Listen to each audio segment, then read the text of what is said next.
अक्षैर्मा दिव्य कृषिमित कृषस्व माता भूमि पुत्रो अहम पृथिव्या असतो मा सद्गमय तमसो मा ज्योतिर्गमय मृत्युर्मा अमृतम गमय। ओम शांति शांति। स्वामी नारायण गुरुकुल नीलकंठ धाम पोईचा द्वारा सूरत में आयोजित इस प्राकृतिक खेती जागृति अभियान में मुख्य रूप से जिन्होंने भूमिका निभाई, ऐसे माननीय श्री राकेश भाई दुधात जी, अध्यक्ष हरि ग्रुप, और मंच पर उपस्थित माननीय श्री धनजी भाई पटेल, मीनाक्षी डायमंड ग्रुप, आदरणीय श्रद्धेय श्री कैवल्य स्वरूप दास स्वामी जी, नीलकंठ धाम पोईचा, आदरणीय श्री कानजी भाई भालाला जी, अध्यक्ष सौराष्ट्र पटेल सेवा ट्रस्ट, और इस प्राकृतिक खेती में अपना संपूर्ण समय समर्पित करने वाले ऐसे संत और महात्मा प्रफुल्ल भाई सेंजलिया जी, संयोजक SPNF गुजरात, माननीय श्री रमन भाई जानी जी, APMC मार्केट, अभी जिन्होंने हमारे बीच में अपने महत्वपूर्ण विचार प्रस्तुत किए, और जल के क्षेत्र में जिन्होंने बहुत बड़ा काम किया, ऐसे पद्मश्री श्री मथुर भाई सवानी जी, हमारे प्रसिद्ध समाज सेवी लालजी भाई पटेल जी, और मैं अनुभव कर रहा हूं कि सूरत के बहुत ही सम्मानित और आदरणीय सभी भाई और बहन मेरे सामने उपस्थित हैं। आप सबका मैं हृदय की गहराई से हार्दिक अभिनंदन एवं स्वागत करता हूं।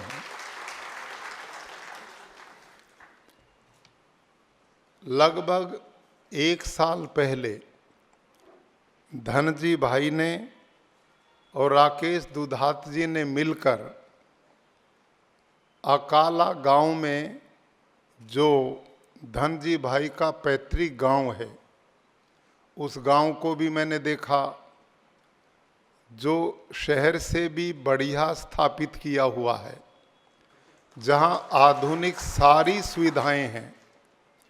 आपने वहाँ 2,500-3 हजार खेडूत बुलाए थे, और जैसे आज हम यहाँ पर बैठे हैं, इसी प्रकार से उन्होंने मेरा कार्यक्रम अपने गांव में कराया।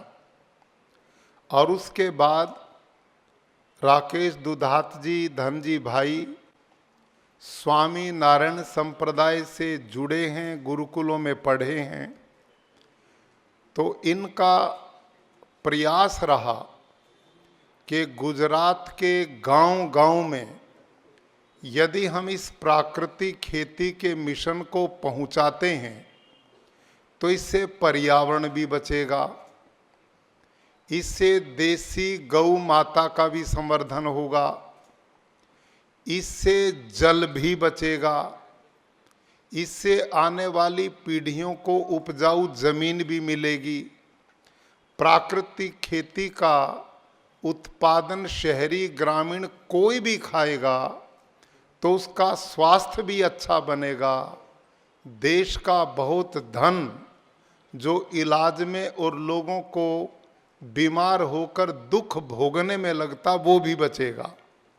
और प्राकृतिक खेती करने से किसान की लागत कम हो जाएगी, तो उसका उत्पादन लाभ भी ज़्यादा होगा।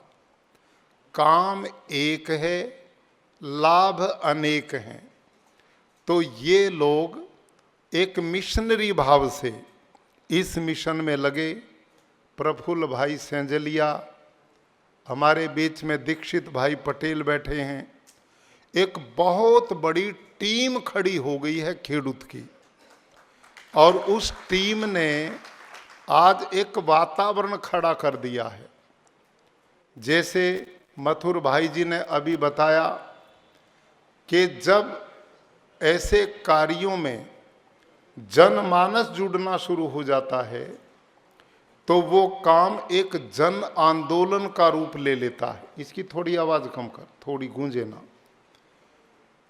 और हम सब के लिए सबसे परम सौभाग्य की बात क्या रही कि भारत के यशस्वी प्रधानमंत्री श्रीमान नरेंद्र मोदी जी, जो इस गुजरात की धरती को ही ये श्रेय जाता है, मैं अपने आप को परम सौभाग्यशाली मानता हूं कि उन्होंने, राष्ट्रपति जी ने मुझे इस ऐसे प्रदेश में सेवा करने का अवसर दिया जिस प्रदेश को मैं इसलिए नमन करता था केवल एक कारण कि गुजरात की धरती ने, सौराष्ट्र ने, टंकारा के एक छोटे से गांव ने एक महापुरुष को पैदा किया, महान समाज सुधारवादी महापुरुष जिनका नाम स्वामी दयानंद सरस्वती था। आप गुजरात के लोग तो उनसे ज्यादा परिचित नहीं हो पाए, और उसका कारण एक रहा कि घरवाले उनका विवाह करके गृहस्थ में बांधना चाहते थे। वो घर छोड़कर इतने दूर चले गए, दोबारा गुजरात नहीं आए, कभी घरवाले दोबारा तेरा विवाह करके घर में बांध दें। इसलिए वो उत्तर भारत में रहे, और उत्तर भारत के घर घर में उस व्यक्ति का वो सम्मान है जो एक देवता का होता है। वहां समाज सुधार के क्षेत्र में, आजादी की लड़ाई के आंदोलन में जिस व्यक्ति के आह्वान पर हजारों युवाओं ने बलिदान के लिए कदम आगे बढ़ाए, बेटियों की शिक्षा के लिए काम किया, गुरुकुल शिक्षा प्रणाली को जन्म दिया, गौ की रक्षा की, गो कृषि आदि समिति उन्होंने सबसे पहले बनाई थी भारत में। ऐसे महापुरुष के गुरुकुलों में मुझे पढ़ने का सौभाग्य मिला।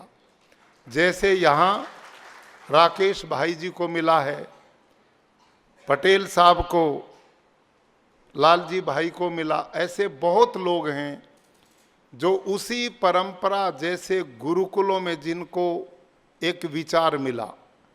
तो वहीं से मैं, आप सबके प्रति मेरी इतनी श्रद्धा थी कि वो धरती कैसी है कि जिसने महात्मा गांधी जैसे महापुरुष को पैदा किया, जिन्होंने इस टुकड़ों में बटे हुए, बिखरे हुए, एक प्रकार से विदेशी आक्रांताओं के द्वारा टुकड़ों में बांटे हुए राष्ट्र को एकता के सूत्र में बांधने का काम किया। ऐसे लौह पुरुष सरदार वल्लभ भाई पटेल का ये उपदेश है।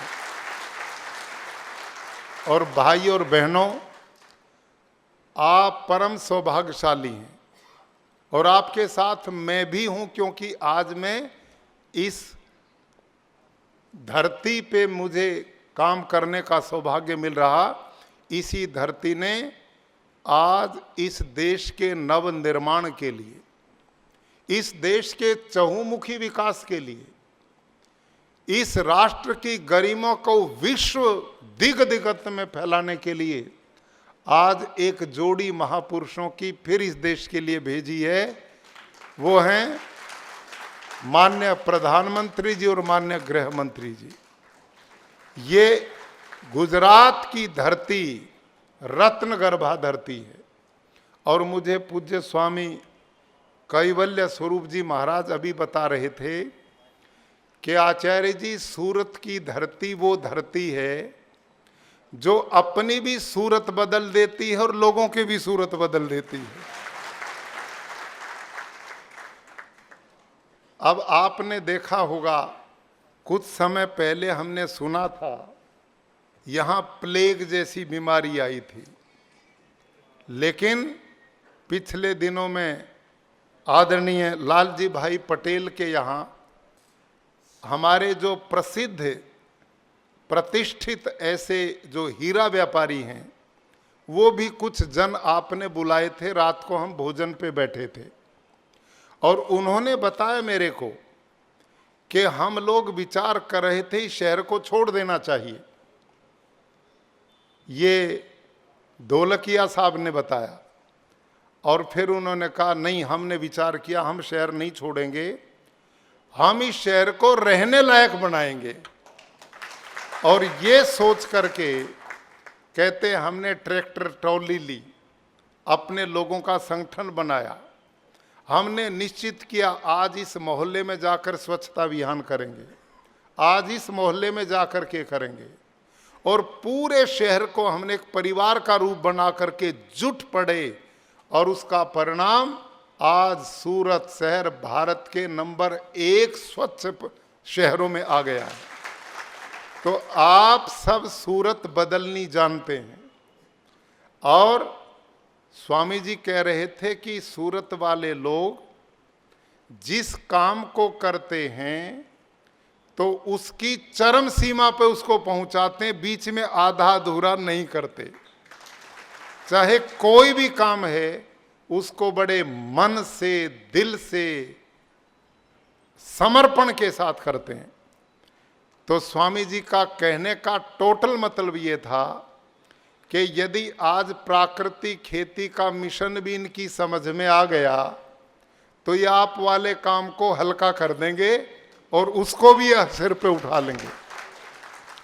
तो मैं आज अपना सौभाग्य समझता हूँ और भाई राकेश जी दुधात को, धन जी भाई को, ऊपर बैठी इस पूरी टीम को मैं बधाई देता हूँ कि जिन्होंने इस मिशन को गहराई से समझा है, जाना है, और उनकी इच्छा एक ही बनी रहती है कि हम युवा पीढ़ी को निर्व्यसनी कैसे बना सकते हैं, संस्कारवान कैसे बना सकते हैं, और भारत के किसान को खुशहाल कैसे बना सकते हैं। इस बात को लेकर आज हम शहर में किसानों की बात करने आए हैं। आप तो मैं समझता हूँ सब उद्योग से जुड़े उद्योगपति हैं, अपने अपने क्षेत्र में आपके बहुत बड़े व्यवसाय हैं। और मुझे भाई राकेश जी ने, धन जी ने बताया कि हमने पूरे शहर के बहुत प्रतिष्ठित और ऐसे महापुरुष आज बुलाए हैं जिनके गांव में खेती भी है और जो यहाँ आकर के बड़े बड़े व्यापार भी जिन्होंने स्थापित किए हैं। अब आप दोनों तरह से पूर्ण हैं। आपके पूर्वज और आज भी आप खेती से भी जुड़े हैं और आप शहर में रह कर के व्यवसाय के साथ जुड़कर भारत की जीडीपी को भी बढ़ा रहे हैं। हजारों लोगों को आप रोजगार दे करके उनके घरों में दिए भी जला रहे हैं। आप इस देश की प्रगति, उन्नति में सहयोग देकर देश के गौरव को भी बढ़ा रहे हैं। इसके लिए मैं आप सभी सूरतवासियों को पुनः अभिवादन और नमन करता हूं। भाई और बहनों, अब मैं थोड़ी इस प्राकृतिक खेती की चर्चा करूं। मैं यूं अच्छी तरह जानता हूं कि आप जितने यहाँ बैठे हैं, कुछ किसान साथी भी आए हैं जिन्होंने यहाँ पर अपने स्टॉल लगाए हैं, अपने उत्पाद आप लोगों के लिए भेजे हैं। मैं सबसे निवेदन करूंगा कि आप उन उत्पाद को अपने घर में जरूर लेकर के जाएं। वो आपको स्वास्थ्य प्रदान करने वाले हैं, जहर मुक्त हैं और उनका भी हौसला इससे बढ़ेगा। तो मैं निवेदन करूं कि आप में जितने ज़्यादा लोग हैं यहाँ, कुछ खेडूत को छोड़ के, आप खेती करना स्वयं नहीं जानते। स्वयं शायद बड़े कम लोगों ने खेती होगी, कुछ बुजुर्ग हैं जिन्होंने की होगी, लेकिन जिनको खेती नहीं भी करनी आती है ना, अभी आज मैं उनको खेती करनी सिखा करके जाऊंगा। बहुत अच्छी तरह समझोगे आप थोड़ा सा मन को एकाग्रचित करेंगे तो आपको इस खेती में मजा भी आएगा और आप इस देश के भाग्य को बदलने का काम भी सूरत से कर सकते हैं, देश की सूरत भी बदल सकते हैं। बहुत बड़ा अभियान है। इस समय हम रासायनिक सारे देश में खेती करते हैं। एक टाइम था 60 का दशक जब इसकी जरूरत थी, हम इनकार नहीं करते, उस समय जरूरत थी। देश को बाहर से अनाज मंगाना पड़ता था, लेकिन अब वो आवश्यकता हमारी नहीं है। हमारे भंडार इतने भरे पड़े हैं कि वो संभालना मुश्किल हो रहा है। बाहर निर्यात करना चाहते हैं तो दुनिया का कोई देश हमारे उत्पादन को खरीदता नहीं। क्यों नहीं खरीदता? कि वो टेस्टिंग में फेल हो जाते हैं कि उसमें इतना पेस्टिसाइड है, इतना जहर है कि दुनिया का कोई भी देश ना हमारे चावल को खरीदता, ना हमारे गेहूं को खरीदता। ये स्थिति हमारी बन गई है। और दूसरा, आप सब जानते हैं कि ये जो पानी की बोतलें रखी हैं, आज से 20-30 साल पहले किसी को ये पानी की बोतल लेकर के घूमना पड़ता था क्या? कहीं पर भी हम पानी पी लेते थे, वो इतना स्वच्छ था। आज यूरिया, डीएपी, कीटनाशक के अंधाधुंध प्रयोग का परिणाम क्या है कि हमारी मां के दूध में भी यूरिया मिल रहा है। ये टेस्टिंग हो चुकी है। आप सब आज से 30-40 साल पहले कैंसर को कोई जानता था क्या? डायबिटीज को जानता था क्या? हार्ट अटैक को हम जानते थे क्या? आज किसी की किडनी फेल हो रही है, किसी की पैनक्रियाज खत्म हो रही है। कह रहे बिल्कुल ठीक था, रात को ठीक था, सवेरे मरा पाया। सुनते हो कि नहीं रोजाना? और आप बोलते रहे रात को तो हमारे साथ पार्टी में था, रात को तो वहां पर था, और सवेरे सूचना मिली कि दूसरा ही राम नाम सत हो गई। तो ये जो स्थिति आज बन रही है, भाई और बहनों, बिना कारण के कार्य दुनिया में नहीं होता। शास्त्रों में लिखा कारणाभावात् कार्य भाव, न तो कारणाभावात् कार्य भाव। कोई यूं कहे कि जी बादल बिल्कुल नहीं थे, बारिश बहुत हुई, कोई मानेगा इस बात को? क्यों साहब? भाई मैं बच्चे पढ़ाता रहा हूं, हाँ ना बोलो मेरे साथ। मैं 35 साल बच्चे पढ़ाता रहा हूं। क्लास वही सफल होती जिसमें गुरु और शिष्य का तालमेल जुड़ा रहे। ठीक है कि नहीं? तो आप ताकि बोर भी ना हो और मेरे को भी पता लगे कि क्लास में बड़े प्रबुद्ध विद्यार्थी हैं। तो मैंने कहा कोई यूं कहे कि जी बादल नहीं थे, बारिश बहुत हुई, कोई नहीं मानेगा। और कोई यूं बोले कि जी धुआं बहुत था लेकिन आग बिल्कुल नहीं थी, नहीं होगा ना? आग के बिना धुआं नहीं होगा, बादल के बिना बारिश नहीं होगी। ऐसे बिना कारण के हार्ट अटैक, ये बीमारियां, ये कैंसर, ये रोग कैसे हो जाएंगे? बिना कारण के कार्य नहीं। और 40 साल पहले ये कोई बीमारी सुनने को नहीं थी। और आपकी जानकारी में पंजाब से प्रतिदिन भटिंडा से बीकानेर के लिए, राजस्थान के लिए एक ट्रेन चलती है, उसका नाम है कैंसर ट्रेन।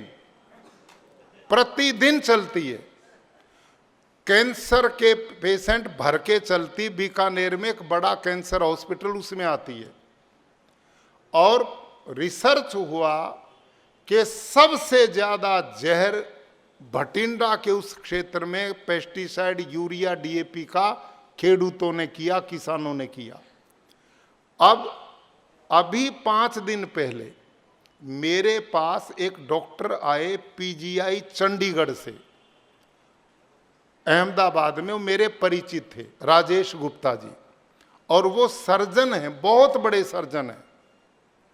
उन्होंने कहा कि जी बिल्कुल मेरे पास अनेक प्रमाण हैं इस बात के कि हिमाचल से, पंजाब से, पश्चिमी उत्तर प्रदेश से, हरियाणा से इन पिछले 5-7 साल में कैंसर के पेशेंटों की संख्या डबल से भी ज्यादा हो गई। पेनक्रियाज, किडनी फेल इतनी स्पीड से बढ़े हैं, और पक्का प्रमाण है कि उनका जो खान पान है वो जहर युक्त पेस्टिसाइड, डीएपी, इस जहर के कारण है। आप जितने बंधु बैठे हैं, आप में कुछों को याद होगा भोपाल में गैस कांड हुआ था ना, 1 घंटे में वो गैस का रिसाव हुआ था और 30,000 व्यक्ति 1 घंटे में मरे थे वहां, और सालों तक अपंग विकलांग बच्चे पैदा होते रहे वहां पे। आपकी जानकारी में वो क्या थी वो गैस? वो वही कीटनाशक बनाती थी, और वो लोगों ने पी नहीं थी, खाई नहीं थी, गंध से मरे थे लोग, आप जानते हैं ना। और ऐसी फैक्ट्रियां इस दुनिया में हजारों हैं, और उनमें जो जहर बन रहा कीटनाशक वो रखने के लिए तो है नहीं, वो सारा घूम फिर करके खेतों में डलता है। पिछले दिनों मैं एक अखबार पढ़ रहा था, उसके फर्स्ट पेज पे आंकड़े थे, अकेले महाराष्ट्र में 40 किसान 1 साल में दवाई छिड़कते हुए उसकी गंध से बेहोश होकर के मर गए। ये घटनाएं अक्सर होती हैं, और मैं जो इस खेती की ओर आया वो बिल्कुल यही घटना मेरे साथ हुई थी। मैं आप बीती, अब जो चर्चा मैं कर रहा हूं ना, ये भाषण के लिए नहीं है, एक एक घटना जो मैंने प्रैक्टिकल की है अपने खेत में, अपने जीवन में, वही मैं आपको सुना रहा हूं। मेरे पास गुरुकुल कुरुक्षेत्र में 1,500 14 स्टेट के बच्चे पढ़ते हैं आवासीय रूप से। अब हमारे 3 गुरुकुल वहां बेटे बेटियों के चलते हैं। धनजी भाई और राकेश दुधात भाई एक बार देखने भी गए थे, और मैं निवेदन करूंगा कभी मौका मिले तो आप भी एक विजिट करना, आप सबका अभिनंदन है। तो वहां 1,500 बच्चे पढ़ते हैं रेजिडेंशियल रूप से। तो गुरुकुल का हमारा 200 एकड़ का खेत है, फार्म है, उसमें मैं यही खेती कराता था जो आप करते हैं, रासायनिक यूरिया डीएपी यही कार्यक्रम चलता था। तो एक दिन क्या हुआ, एक दौड़ा दौड़ा खेत का कर्मचारी मेरे पास आया, जी जल्दी करो, खेत में अमुक नाम का कर्मचारी छिड़काव कर रहा था कीटनाशक का, वो उसके सिर में चढ़ गई, बेहोश होकर खेत में गिर गया। गर्मी के दिन थे, हम दौड़े गए, गाड़ी में उसको उठा के अस्पताल में दाखिल किया। 3 दिन बाद वो बच तो गया। ऐसी घटनाएं बहुत होती हैं किसानों की देश में, हजारों होती हैं। लेकिन मेरे दिमाग में एक बात आई, मैंने विचार किया कि इस कर्मचारी ने दवाई पी नहीं, खाई नहीं, केवल छिड़कने की गंध से ही मर सकता था, हम नहीं उठा के लाते, डॉक्टर का इलाज नहीं कराते। इसके साथ तो ये हुआ, और मैं इस खेत में गेहूं, चावल, दाल, सब्जी सब कुछ भाजी तैयार करता हूं, और इसमें इस जहर को छिड़कवाता हूं, यूरिया डीएपी डलवाता हूं, और यही आहार इन मासूम बच्चों को मैं खिलाता हूं। ये तो बहुत बड़ा अपराध मैं कर रहा हूं, ये तो मेरे से पाप हो रहा है। इसी घटना से मैंने निर्णय लिया, अब मैं आगे ये पाप नहीं करूंगा, इसका तरीका ढूंढूंगा, और ये जहर वाली खेती में नहीं करूंगा। इस घटना ने मेरे दिमाग को बदला, और मैं कृषि विभाग के अधिकारियों पे गया, उनसे मैंने पूछा भाई इसका कोई हल है? उन्होंने कहा जी ऑर्गेनिक फार्मिंग करो, जैविक खेती करो। तो मैंने तो पता नहीं था, जब उन्होंने बताया ये पिट बनाओ, मतलब कुछ गड्ढे बनवाए पक्के, इसमें गोबर डालो, इसमें केचुआ आता है बाहर के देशों का आयात किया जो गोबर ही खाता है, मिट्टी नहीं खाता, उसको डालो, वो इसमें 1-2 महीना काम करेगा, फिर ये खेत में डालने लायक होगा। ये सारे काम मैंने शुरू कर दिए, लेकिन मैंने 5 एकड़ में शुरू किया पहले काम। परिणाम क्या हुआ, मेरी बहुत मेहनत हुई, साल भर मैंने काम किया, पहली फसल मेरी 0/0, सारी को कीट पतंग खा गए, कुछ नहीं मिला। अगले साल फिर मैं जुटा रहा, मेरे को 51% मिला। तीसरे साल फिर मैंने किया, 80 के 85% मेरे को मिला। लेकिन इस खेती में ना मेरी लागत कम हुई, ना मेरी मेहनत कम हुई, उत्पादन मेरा कम हो गया। मैंने फिर विचार किया, अब मैं तो बच्चे पढ़ाता था, खाली खेती तो करने वाला था नहीं। मैंने विचार किया कि तेरे पास तो 200 एकड़ जमीन है और इसमें 5 एकड़ में तूने कर लिया तो कोई फर्क नहीं पड़ा।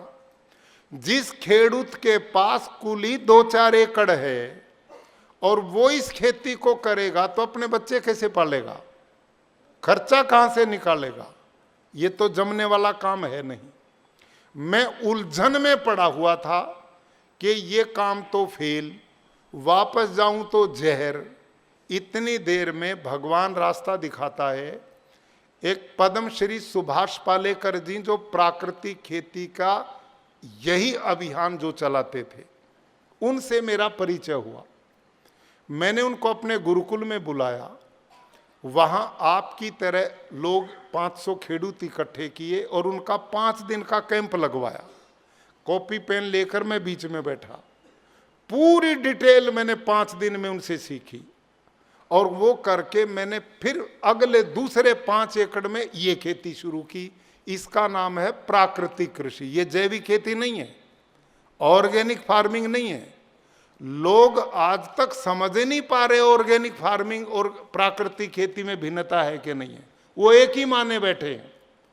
ऑर्गेनिक फार्मिंग इस देश में 30-40 साल से चल रही है। उसका परिणाम बढ़िया होता तो लोकप्रिय हो जाती, लेकिन उसमें खर्चे ज्यादा हैं। जहर मुक्त तो हो जाएगा, लेकिन किसान को नहीं कुछ बच पाता, मेहनत नहीं कम हो पाती। अब मैंने जब ये खेती शुरू की प्राकृतिक पालेकर जी की, तो पहले ही साल मेरी हिम्मत बढ़ी कि ये काम चल सकता है। फिर दूसरे साल मेरा उत्पादन और अच्छा हुआ और तीसरे साल तो मैं रासायनिक खेती करने वालों से भी आगे निकल गया। मैं कहा ये काम फिट है। मैंने पहले साल 5 एकड़ में की, दूसरे साल 10 एकड़ में की और तीसरे साल सीधी 90 एकड़ में मैंने खेती की। और 90 एकड़ में जब मैंने इस खेती को किया तो इसमें मैं बिल्कुल सफल हुआ। अब एक घटना और घटी, ये आपको रोचक भी लगेगी और इसका नॉलेज भी मिलेगा। अब जब मेरी खेती ठीक चल रही थी तो हमारे पास तो 200 एकड़ जमीन है वहाँ पे, तो 90 एकड़ तो मैं खुद करवाता था, जिसमें बच्चों के गेहूं चावल दाल सब्जी तैयार करके बच्चों को, गुरुकुल के बच्चों को मिलती थी। अब जो 100 एकड़ जमीन और थी उसी के साथ लगती, बीच में केवल एक सड़क गुजरती है, इधर मेरी है और इधर वो बिल्कुल साथ है। वो जमीन मैंने खेडूत को ठेके पे, लीज पे, भाड़े पे दी हुई थी। समझ गए आप? साल का इतना रुपया मेरे को दे दो और जमीन आप बो, ऐसे मैं भाड़े पे देता था। अब वो खेडूत पिछले 25-30 साल से मेरे खेत को भाड़े पे रख रहे थे। वो इकट्ठे होके मेरे पास आए और उन्होंने कहा जी अब हम आपकी खेती नहीं रखेंगे। क्यों भाई, क्या बात हो गई? कि जिसमें होता ही कुछ नहीं। ऐसे कैसे है? मैंने तो आपको उपजाऊ जमीन दी थी कि हाँ, जब दी थी तब तो बहुत पैदा होता था, अब कुछ नहीं पैदा होता, वो तो बंजर है। ये कैसे हो गया? भाई एक ही प्लाट, इधर इतना बढ़िया पैदावार, इधर कुछ भी नहीं, ये कैसे हो गया?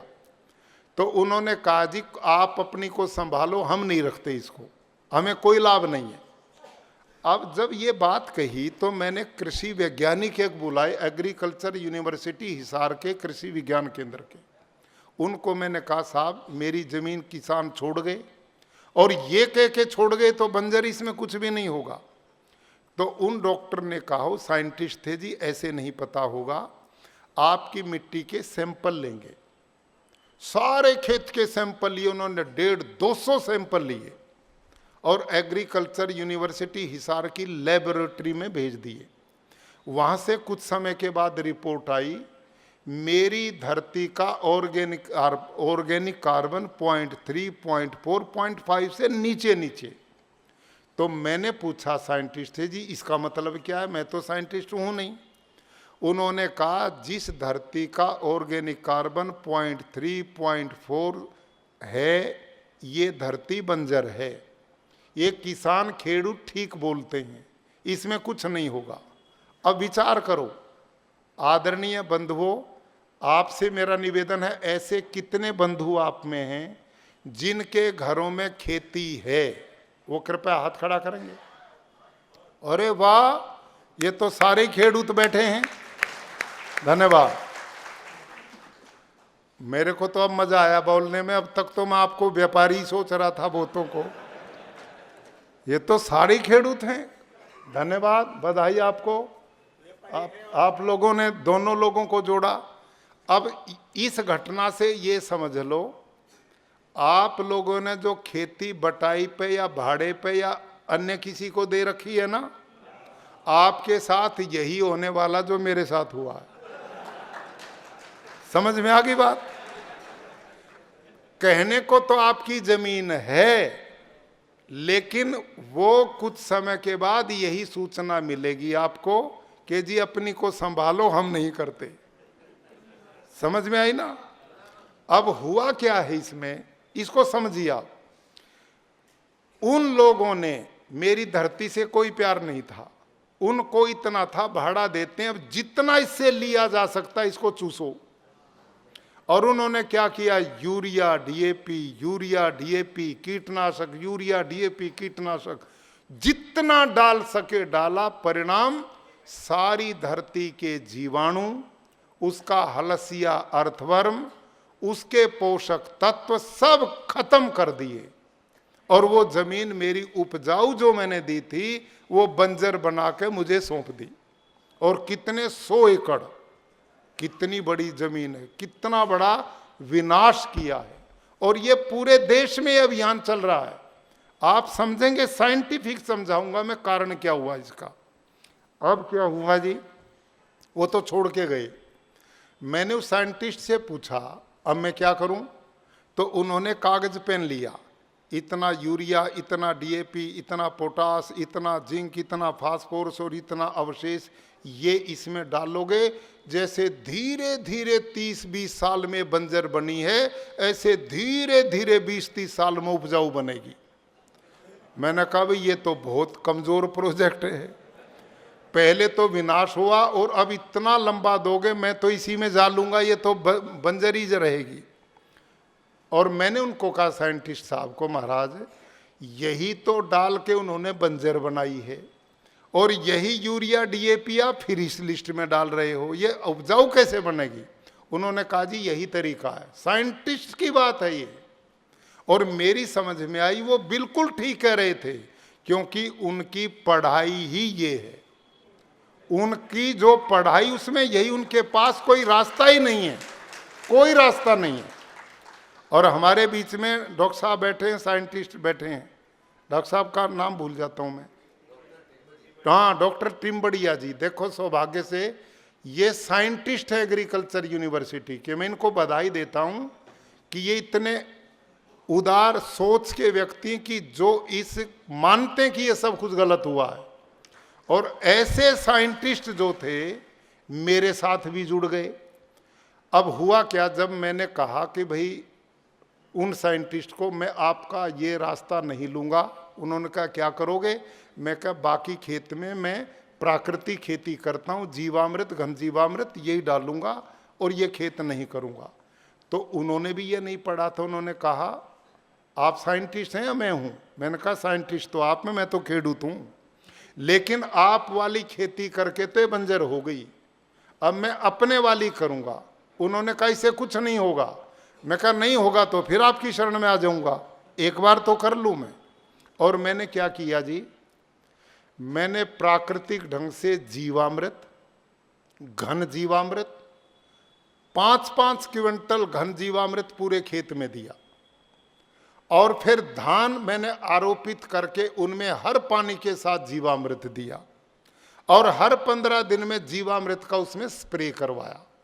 मेरे खेत पहले साल लहलाने लगे, इतने अच्छे। मैंने उन साइंटिस्ट को बुलाया जिनका नाम डॉक्टर हरिओम, आज भी वो साइंटिस्ट हैं। और आपको जान के खुशी होगी कि वो साइंटिस्ट जो मेरे इस मिशन के घोर विरोधी थे, जो इसमें विश्वास नहीं करते थे, जो इसको बकवास मानते थे, अब वही मेरे खेत को देखते हैं। आजकल वही देखते हैं, इतना चेंज आया। और साथ ही देखते नहीं, उन्होंने जब देखा खेत को, ये कैसे हो सकता है, इनकी मिट्टी तो मैंने टेस्ट की तो बंजर जमीन है, इसमें इतनी बढ़िया खेती कैसे हो गई। तो उन्होंने फिर मुझे कहा जब ये धान कटें और जब इनकी तुलाई हो तो मेरे को बताना। मैंने बुलाए, पहले ही साल बंजर जमीन से 28 क्विंटल धान प्रति एकड़ मैंने पैदा किए, और फिर दूसरी फसल हुई। अगले साल उसी धान को फिर वो देखने आए, अगले साल फिर लगे। अगले साल उसी खेत में 30 क्विंटल प्रति एकड़ धान पैदा हुआ, अगले साल और बढ़ गया। और पिछले साल उसमें 32 क्विंटल हुआ, और अब की बार चौथे साल 17 से अब तक उसमें 33 क्विंटल प्रति एकड़ हुआ औसतन। तो उन्हीं डॉक्टर ने दूसरे साल उन्होंने कहा भाई ऐसा हमें तो पढ़ाया नहीं गया, ना ऐसा हो सकता। उन्होंने क्या किया, दोबारा पूरी धरती के सैंपल मिट्टी के फिर लिए, अपनी लैब में भेजे। रिपोर्ट आई, जिस धरती का ऑर्गेनिक कार्बन 0.3-0.4 था, एक ही साल में उसका ऑर्गेनिक कार्बन 0.7-0.8। और अब की बार जो उस जमीन का हुआ 1.91 से भी ऊपर चला गया, उससे भी ऊपर चला गया। अब उन्होंने देखा और कहा भाई हमने बहुत पाप किया सारी जिंदगी, वो साइंटिस्ट बोलते हैं, हमने बहुत अपराध किया है, धरती माँ को जहरीला बना दिया, जीवाणु खत्म कर दिए, आने वाली पीढ़ियों के लिए ना पानी छोड़ा ना हवा छोड़ी, बीमार करके अस्पताल में भेज दिए।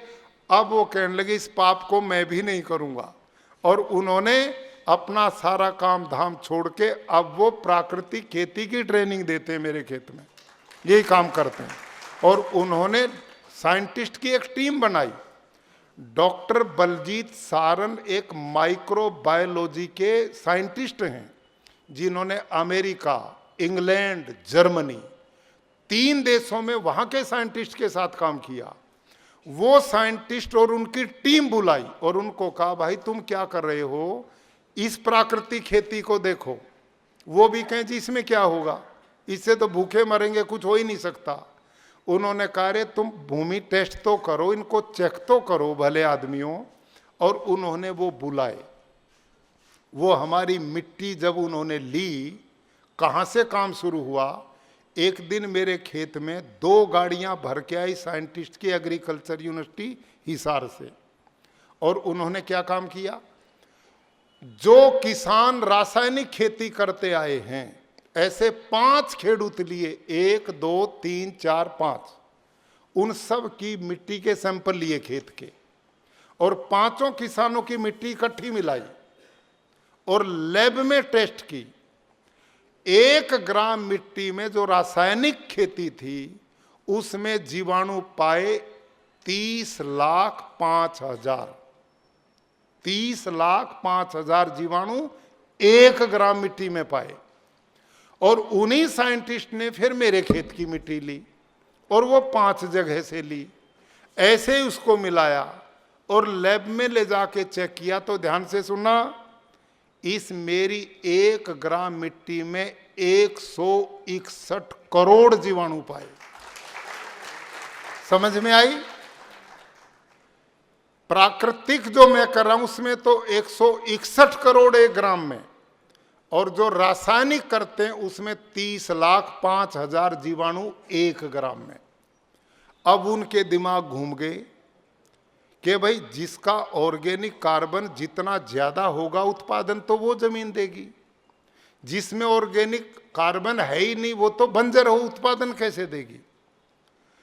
यहां से उनका दिमाग घुमा। वो साइंटिस्ट जो थे उन्होंने हमारे साथ जुड़ के काम करना शुरू किया। उनकी टीम आई, उन्होंने कहा आप दिखाओ हमें, ये गोबर पे रिसर्च किया। उस साइंटिस्ट ने देसी गाय का गोबर लिया, हॉस्टन फ्रीजन का लिया, जर्सी का लिया, भैंस का लिया, ऊंट का लिया, बकरी का लिया, सबके अलग अलग उन्होंने रिसर्च किए लैब में।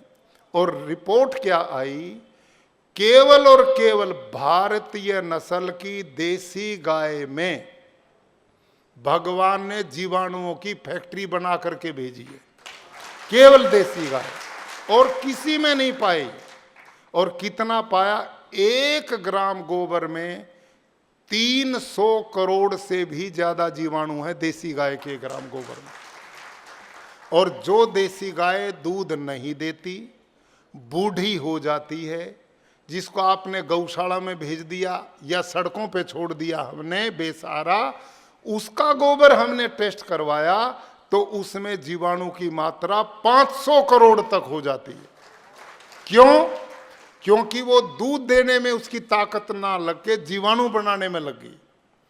तो खेती के लिए देसी गाय, साहिवाल, थारपारकर, राठी, गिर, हरियाणवी, कांकरेज, लाल सिंधी, ये जो भारतीय नस्ल की गाय हैं, इनको माता, अब समझ में आया भारतीय ऋषियों ने क्यों कहा गावो विश्वस्य मातरा।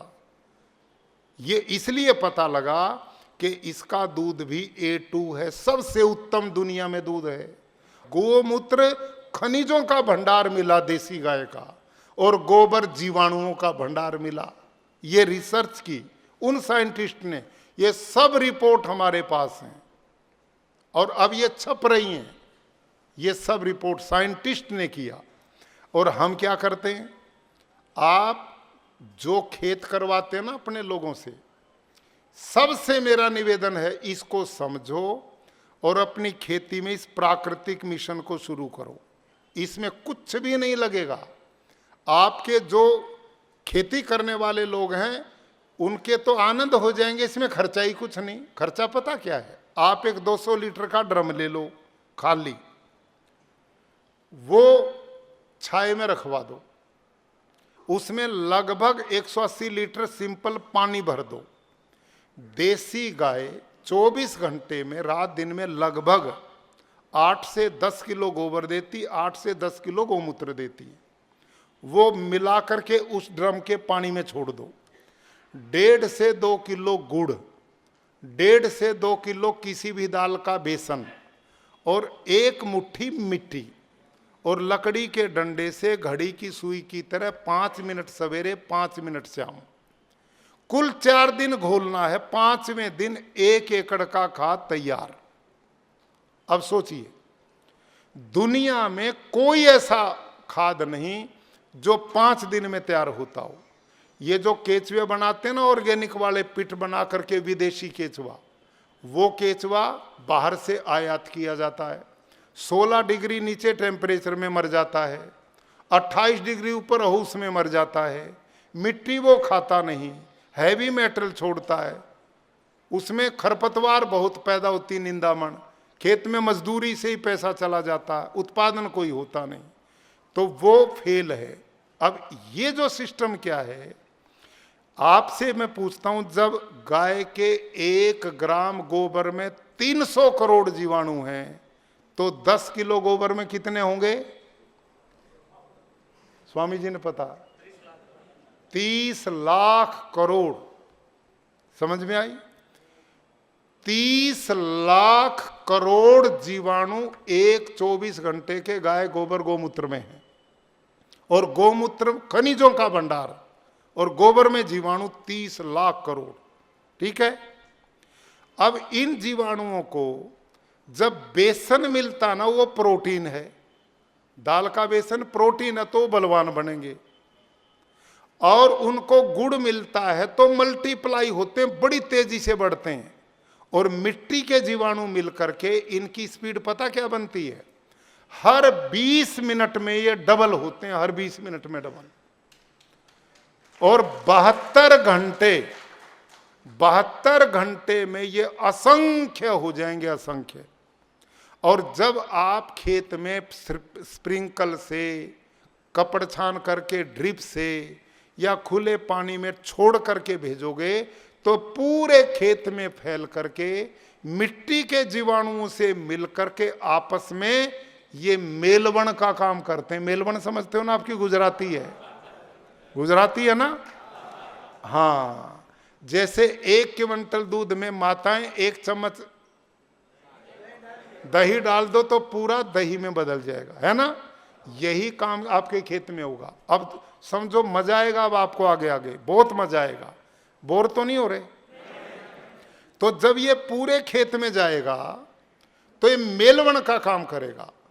और इससे क्या है, जीवाणु इतने बढ़ेंगे। यही जीवाणु हैं जो जमीन के ऑर्गेनिक कार्बन को बढ़ाने का काम करते हैं, जमीन की उर्वरा शक्ति बढ़ाते हैं।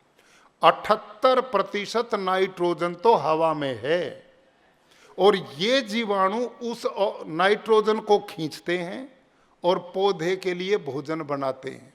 समझ में आई? ये जीवाणु खींचते हैं। और दूसरी ओर बात सुनो, ये जीवाणु जितने बढ़ेंगे, जितने जीवाणु बढ़ेंगे, उतनी ही जमीन की उर्वरा शक्ति बढ़ेगी, उपजाऊ क्षमता बढ़ेगी। और जितनी उपजाऊ क्षमता बढ़ेगी उतना उत्पादन भी बढ़ेगा, और उत्पादन बढ़ेगा तो किसान की आय भी बढ़ेगी। समझ में आई? दूसरा काम ये जीवाणु क्या करते हैं, इसको भी ध्यान से सुनना। आप प्रबुद्ध, सारे पढ़े लिखे लोग हैं, आपने साइंस भी पढ़ी होगी। धरती में भगवान ने इसको रत्नगर्भा बनाया, इसमें सारे खनिज हैं। इसमें फास्फोरस है, पोटास है, जिंक है, कॉपर है, सब है ना धरती में। लेकिन ये जितने तत्व धरती में हैं, ये तत्व अपने आप पौधे के लिए भोजन का निर्माण नहीं करते। समझ में आई? भोजन का निर्माण कौन करता है? ये जीवाणु। ये जीवाणु जो तत्व हैं, फास्फोरस है, जिंक है, पोटास है, या मैग्नीशियम है, कॉपर है, इनसे भोजन बना करके पौधे के लिए तैयार करने का काम किसका है? जीवाणुओं का है। कैसे है? बहुत मोटा उदाहरण मैं देता हूं। माताएं बहनें बैठी पीछे, वो समझेंगी। मेरी माताएं बहनें से मैं पूछता हूं, बहनों आपके घर में किचन है, रसोई है ना? उस किचन में दाल भी है, सब्जी भाजी भी है, आटा भी है, नमक भी है, तेल भी है, माचिस भी है, गैस भी है। अपने आप भोजन बनकर तैयार हो जाता है क्या? क्यों साहब? नहीं होता ना? सामान सारा है लेकिन भोजन नहीं बनता। कब बनेगा? जब हमारी माताएं बहनें उठेंगी, किचन में जाएंगी, आटा लेंगी, पानी से गूंदेंगी, सब्जी भाजी काटेंगी, छौंका लगाएंगी, तभी बनेगा ना। बस ये समझो, जो काम किचन में मां बहन का है वो खेत में जीवाणु का काम है। समझ में आई? अब अगली बात समझो, ये जो रासायनिक खेती है, ये रासायनिक खेती इन जीवाणुओं को मारने का काम करती है। ये इनको मारने का काम करती है। कैसे करती है? एक और उदाहरण समझो। यदि आप में सही कुछ खेडूत बैठे हैं तो जरूर मेरी बात को समझेंगे भी और इसका हाथ उठा के समर्थन भी करेंगे। अब इसको सुनो, ये गोबर कैसे काम करता है। ये जो है ना, सबसे बड़ा मित्र हमारा वो है हलसिया, और ये जीवाणु ये हमारे मित्र हैं किसान के। और ये हलसिया जो है ना, समझते हो ना, हलसिया सांप की तरह चलता है। अब ये हलसिया कितना बड़ा मित्र है, ये धरती में देखो यूं छेद बनाता है और यूं आता है, इससे जाता है, इससे आता है, इससे जाता है, उससे आता है, जिस छेद से जाता है उसे वापस नहीं आता ये। और ये 8, 10, 12 फीट तक जमीन में छेद करता जाता है। और जो खनिज है ना धरती के, मिट्टी में खनिज, उनको खाता है और खा करके पेट से निकाल करके विष्ठा के रूप में पौधे की जड़ को देता है। आपकी सामान्य जो खेत की मिट्टी है, उस मिट्टी से 5 गुना ज्यादा इसकी मिट्टी में नाइट्रोजन ज्यादा है और 9 गुना ज्यादा फास्फोरस ज्यादा है और 12-13 गुना ज्यादा पोटास ज्यादा है इसमें।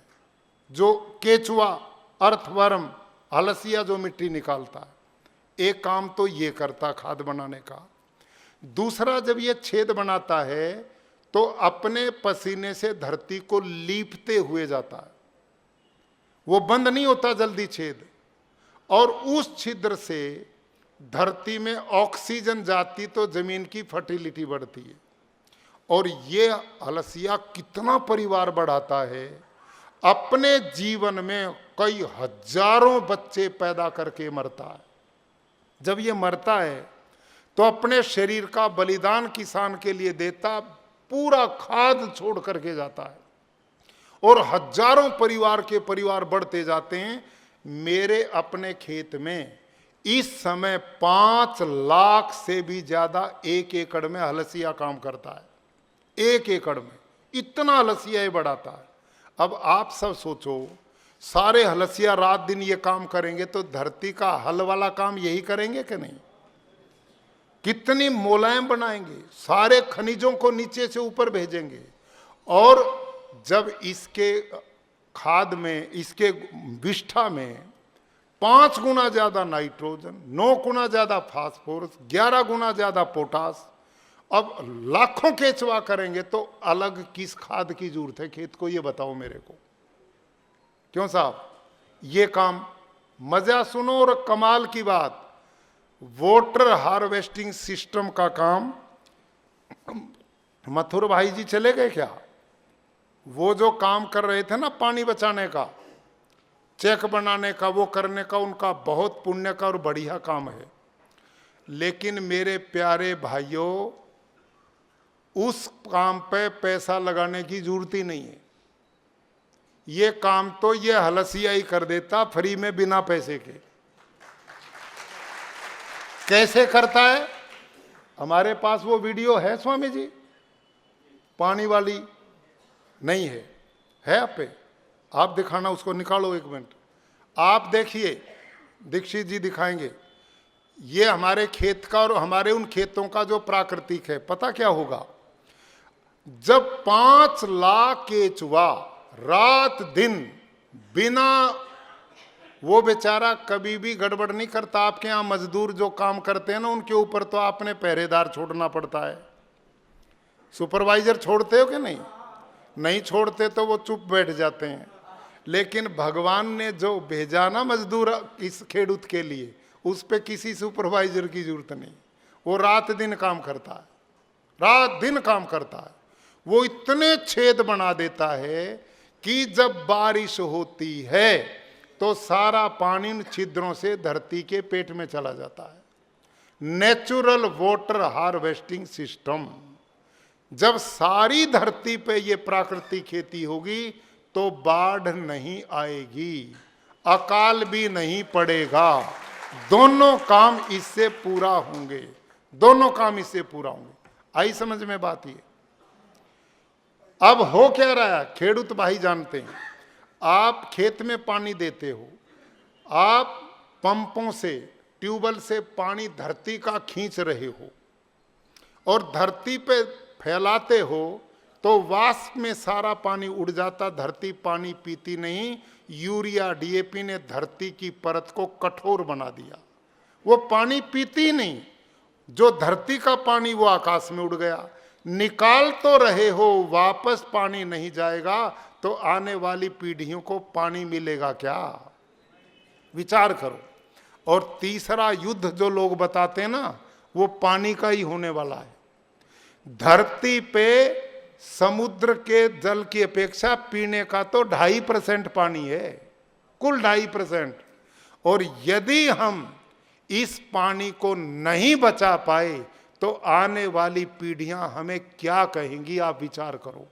जमीन को बंजर बना दिया, हवा को प्रदूषित कर दिया, पानी पीने लायक नहीं छोड़ा, तो हम किस अपराध को करने जा रहे हैं?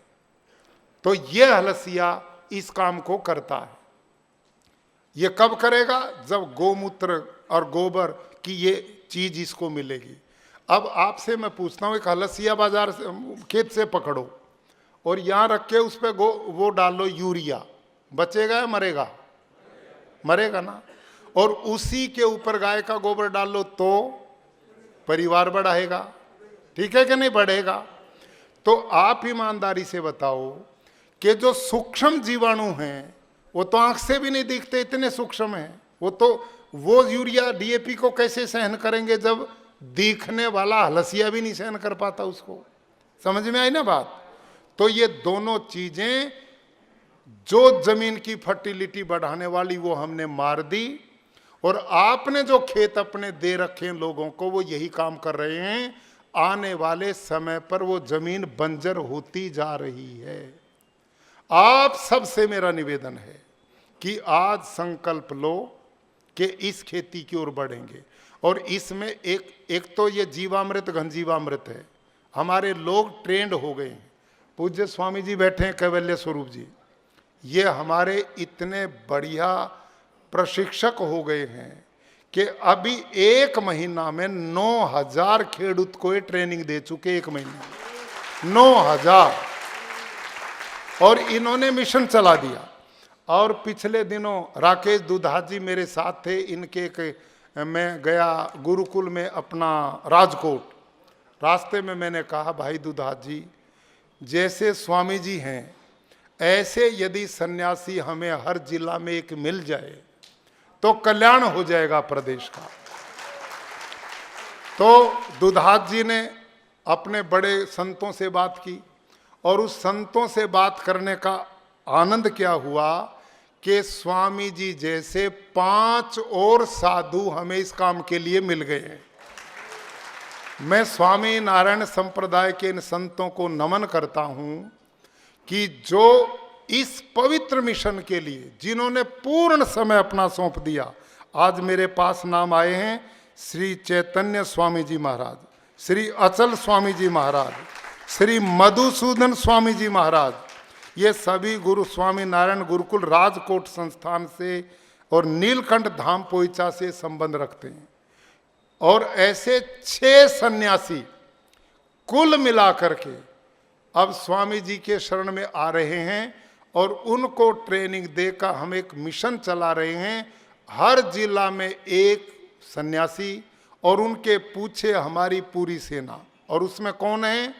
हमारा एग्रीकल्चर डिपार्टमेंट का आत्मा विभाग, हमारा पूरा एग्रीकल्चर विभाग, हमारी सरकार के मुख्यमंत्री, कृषि मंत्री से लेके सब लोग समर्पण भाव से इस मिशन पे लगे हैं। और भारत के माननीय प्रधानमंत्री जी ने इस प्राकृतिक खेती के मिशन को 16 दिसंबर को आनंद से घोषणा की कि अब हम पूरे देश के किसानों में प्राकृतिक खेती के मिशन को आगे बढ़ाएंगे। एक बहुत बड़ा कल्याण होने वाला है। तो इस पद्धति में एक अंतिम एक इसका और एक महत्वपूर्ण हिस्सा है। ये तो गौ माता का पार्ट हुआ, जिसके द्वारा हम जीवामृत बनाएंगे, घन जीवामृत बनाएंगे, जिससे हलसिया जीवाणुओं का भंडार होगा, खनिजों का भंडार होगा। ये तो ये काम हुआ। इसमें दूसरा एक सिद्धांत है धरती को आच्छादन करना, मल्चिंग करना, ढक करके रखना। अब ये आप सब ने देखे हैं और मैं देखता हूं, जब मैं जाता हूं ना इधर उधर कार्यक्रमों में, तो हेलीकॉप्टर से मैं खेत देखता हुआ जाता हूं, और खेतों को देखता हूं तो उसमें इतना स्वच्छता अभियान चला रखा खेतों में, इतने साफ सुथरे खेत हैं कि बस कमाल है जी, अद्भुत है। लेकिन ये स्वच्छता अभियान खेती के लिए बहुत बड़ा अपराध है। ये नहीं होना चाहिए। क्यों नहीं होना चाहिए? साइंटिफिक ढंग से समझो आप इसको, विज्ञान है इसमें। जब आप कोई बीज संस्कारित करके बोगे और वो जमेगा, आप उसको जमने दो। बाकी जो जमीन है उसमें आप निंदामण, घास फूस, खेती के अवशेष, जो भी पत्ते पेड़ पौधों के, सब धरती में बिछा दो, बिछाओ, धरती को ढक के रखो। क्यों? अच्छा बताओ, धरती माँ है क्या नहीं? माता भूमि पुत्रो अहम पृथिव्या, भूमि हमारी माँ और हम इसके पुत्र हैं। माता का शरीर नग्न होना चाहिए, ढक के रखना चाहिए? ढक के रखना चाहिए ना, यही गरिमा है क्या नहीं? और हमने बिल्कुल उसको साफ सुथरा प्लेन बना रखा है, कहीं कुछ नहीं मिलना चाहिए। गलत है। क्यों गलत है? इसको समझो। साइंटिस्ट बैठे हैं डॉक्टर साहब हमारे बीच में, ये जानते हैं धरती का तापमान जब 35 डिग्री से ऊपर होता है तो धरती का ऑर्गेनिक कार्बन उड़ना शुरू हो जाता है और वो आकाश में उड़कर ग्लोबल वार्मिंग को जन्म देता है, प्रदूषण को जन्म देता है। और वो धरती को ढक दोगे तो वो उड़ेगा नहीं, धरती में रहेगा तो धरती की फर्टिलिटी को बढ़ाता है, धरती की उपजाऊ क्षमता को बढ़ाता है। आगे समझ में बात? इसलिए धरती को ढकना जरूरी है, नंबर 1। नंबर 2, ये जो आच्छादन है, मल्चिंग, ये धरती में जो न, आकाश में जो नमी है ना, वायु में, हवा में नमी, ये उस नमी को खींचता है, नमी को खींचता और धरती में नमी बना के रखता है। 50% पानी की खपत धरती में कम हो जाती है। 50% पानी बच गया कि नहीं? कितनी बड़ी बचत है। पौधे को मेरे भाइयों पानी नहीं चाहिए, पौधे को नमी चाहिए। समझ में आई बात?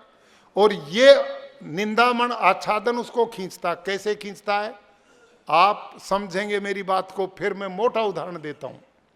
आपका खेत है, लूएं चल रही हैं, गर्मी के दिन जून के हैं, आपने एक अवशेष का गट्ठा बांध करके खेत में डाल दिया और पानी कहीं है नहीं। आप उस गट्ठे को उलट के देखो, उसके नीचे नमी मिलेगी या नहीं? हाँ या ना? खेडूत है, उनको पता है, मिलेगी ना? मिलेगी। अच्छा, लूएं चल रही, गर्मी, पानी कहीं नहीं, वहां नमी क्यों है? वो इसीलिए है कि इन अवशेष ने आकाश से नमी को खींच के और धरती में भेज दिया।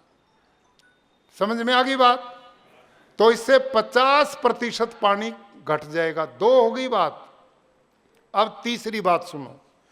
खेती में किसान का बहुत लेबर लगती है निंदामण निकालने के लिए, खरपतवार, घास फूस निकालने के लिए लेबर। जब धरती को ढक दोगे तो उस पे सूर्य की रोशनी नहीं पड़ेगी, खरपतवार का वो निंदामण का बीज नहीं जमेगा, आपकी लेबर खत्म हो जाएगी। 3 काम हो गए। चौथा, ये जो जीवाणु है ना सूक्ष्म, जो आंख से नहीं दिखाई देते, और केचुआ, इनका वो भोजन है। इनको भोजन मिलेगा तो ये बढ़ेंगे, बलवान बनेंगे, आपके लिए काम ज्यादा करके जमीन की फर्टिलिटी ज्यादा बढ़ाएंगे। 4 काम। 5वां, ये जो हलसिया है ना, ये बड़ा समझदार है। ये रात को काम करता, दिन में नहीं करता। दिन में क्यों नहीं करता? उसको पता तो बाहर आएगा तो पक्षी उठा ले जाएगा, उसको मौत का भय है। जब आप धरती को ढक दोगे तो धरती पर अंधेरा होगा, तो आपका ये हलसिया रात को भी काम करेगा और दिन में भी काम करेगा। आपका ये डबल काम करेगा, और डबल काम करेगा तो ये ज्यादा खाद पैदा करेगा। समझ में आ गई बात? और इस ढकने से जो अंतिम काम है, वापसा का निर्माण होता। वापसा, वापसा क्या है? वो है मिट्टी के दो जो कण है ना, उनके बीच में 50% हवा और 50% पानी, नमी। ऐसी जब स्थिति धरती की बनती है तो उसमें केचुआ या अर्थवर्म या अलसिया और जीवाणु वो बहुत गति से अपना काम करते हैं, ज्यादा काम करते हैं, फर्टिलिटी बढ़ती है।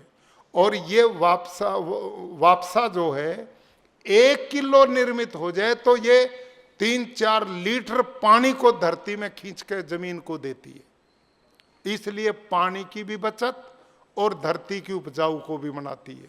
तो ये 2 सिद्धांत हैं इसमें। अब आप इतने पढ़े लिखे हैं, इन दोनों में बता खर्चा क्या है? गाय घर में है तो जीवामृत घनजीवामृत बन गया। बेसन और गुड़ है वो किसान के घर का है, मिट्टी उसके घर की है। और ये जो खरपतवार के लिए और ये जो मल्चिंग के लिए वो घास फूस उसके खेत में बताओ वो खाद में बदल जाएगा। ये खर्चा है हमारी खेती का, और इससे पर्यावरण बचेगा, देसी गौ माता बचेगी, इससे आपका स्वास्थ्य बचेगा, इससे धरती फर्टिलिटी बचेगी। आने वाली पीढ़ियों को जल और जमीन जंगल दे करके जाओगे। और ये अरबों रुपया जो अस्पतालों में खर्च हो रहा ना दवाइयों पे, इसकी बचत होगी। और 1.25 लाख करोड़ रुपया भारत सरकार प्रति वर्ष डीएपी और यूरिया पे सब्सिडी देती, ये बच के देश के विकास में लगेगा। कितना बड़ा काम होगा। मैं समझता हूं आपका मैंने बहुत समय लिया है और मैंने जान करके लिया है कि आज मेरे सामने बहुत कीमती लोग बैठे हुए हैं, इतना जरूरी काम छोड़ के आए हैं। इनको जब तक अपना विषय में अंदर नहीं उतार दूंगा तो मेरा काम सिद्ध होने वाला नहीं है। आप अब मेरे ख्याल में सारे के सारे खेडूत बन चुके हैं, आप दोबारा खेती करवा सकते हैं। करवा सकते हो ना? पूरा समझ में आ गया? और मेरी एक पुस्तक भी है, मैं आप सब के लिए लाए हैं कि नहीं? आई हुई है, वो गुजराती में बना दी है और भी लगा हुआ काम उस पर। आप सबको वो फ्री में मिलेगी। और उसके बाद भी ना मिले तो आप राजभवन की जो वेबसाइट है उसमें निःशुल्क उपलब्ध है। नीति आयोग की वेबसाइट में भी वो निःशुल्क उपलब्ध है। आप उसको देख करके बीच बीच में अध्ययन करके आप बहुत स्मार्ट खेडूत भी बनेंगे और अपने लोगों को सिखा करके। मेरे आदरणीयों, मेरा निवेदन ये है कि जीवन में स्वास्थ्य से कीमती कुछ भी नहीं। हम स्वास्थ्य नहीं है तो ये महल भी सुख नहीं देते, भोजन है खा ही नहीं सकते, मजे ले ही नहीं सकते। स्वास्थ्य है तो सब कुछ है। और ये रिश्ते नाते भाई भतीजा तभी तक हैं जब तक हम धरती पे हैं, नहीं है तो सारे रिश्ते खत्म। इसलिए आयुर्वेद कहता है धर्म अर्थ काम मोक्षाणाम आरोग्य मूलम उत्तमम। धर्म अर्थ काम करते हुए ईश्वर की जो प्राप्ति करना चाहता, पहला आधार है उत्तम स्वास्थ्य है। और उत्तम स्वास्थ्य का आधार है उत्तम आहार विचार, और ये मिलेंगे प्राकृतिक खेती से। मैं आदरणीय भाई राकेश दुधात जी का, आदरणीय धनजी भाई का, पूज्य स्वामी जी, प्रफुल्ल भाई सेंजलिया जी, और यहाँ पर जितने आप आदरणीय लोग आए हैं, इन सब के प्रति मैं पुनः नमन करता हूँ और आशा करता हूँ कि इस मिशन को आप राष्ट्र हित के लिए, और हम चाहते हैं कि आप जैसे प्रबुद्ध लोग, समाज सेवी लोग, संपन्न लोग, बुद्धिजीवी लोग यदि इस मिशन से जुड़ गए तो आने वाली पीढ़ियां आपको सदा स्मरण रखेंगी। नहीं तो हम बहुत बर्बादी काम की ओर हैं। हवा उनके लायक नहीं छोड़ रही, धरती उनको बंजर बना के दे जाएंगे, पानी जो शुद्ध था वो बोतलों वाला दे करके जाएंगे, ये भी नहीं मिलेगा। बहुत खतरनाक है। समय है, अब हमने सचेत होना पड़ेगा। ये गौ माता घर घर में अपने आप चली जाएगी, ये जरूरत बनेगी किसान की। इस समय 2 लाख गाय हम प्राकृतिक खेती के किसानों के घर में बंधवा चुके हैं, इतनी गाय। और आपकी गाय डांग जिला को प्राकृतिक जिला घोषित कर दिया। मजे की बात है, वहां जो गाय 5,000 रुपये कीमत की थी, अब वो 20,000 की हो गई। उसकी कीमत बढ़ गई माँ की, उसका सम्मान बढ़ा दिया प्राकृतिक खेती ने, क्योंकि उसके बिना ये खेती नहीं हो सकती। वो जरूरत बनेगी तो जंगल और सड़कों पे नहीं, किसान के खूंटे पे जाकर उसको सम्मान मिलेगा, और जो हिंदू कहलाने वाले हैं उनका सर छाती से ऊंचा होगा, गौ माँ की सेवा होगी। तो आपने मेरे विचारों को बड़ा खुल करके सुना, इतना समय दिया, इतना कीमती आदमी होते हुए मैं पुनः आपका आभारी हूं, और इस आशा के साथ कि हम मिल करके इसको जन आंदोलन प्रदेश में बनाएं। धन्यवाद।